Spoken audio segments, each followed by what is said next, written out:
ఇప్పుడు నిన్న మనం 19 చెప్పుకున్నాం శ్లోకం. ఇప్పుడు 20వ శ్లోకం చెప్తా. భగవద్గీతలో సాంఖ్యయోగం 2వ అధ్యాయం.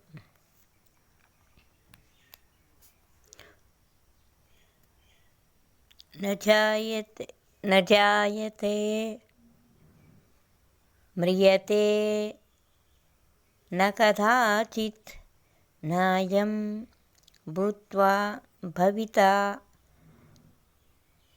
నా భూయః అజో నిత్యః శాశ్వతోऽజయం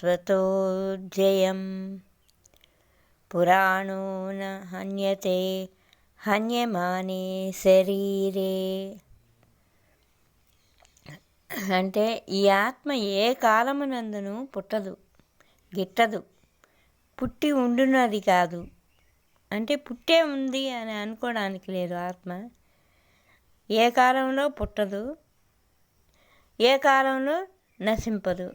ఆత్మ అనేది ఇది భావ వికారములు లేని, అంటే భావ వికారాలు మనసుకి ఏమీ ఉండదంట. భావాలు గీవాలు ఏమీ ఉండవు. ఉత్పత్తి, అస్తిత్వం, వృద్ధి, విపరిణామం, అపక్షయం, వినాశం అను 6 కూడా ఈ భావాలకి వికారాలే.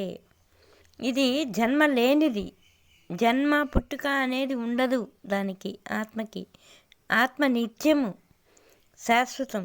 అందువల్ల పురాతనం నుంచి కూడా శరీరము చంపబడినది, అంతేగాని ఆత్మ చంపబడదు.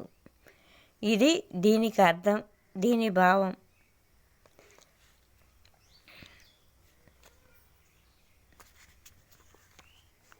జయ శ్రీకృష్ణ శరణమమ్మ.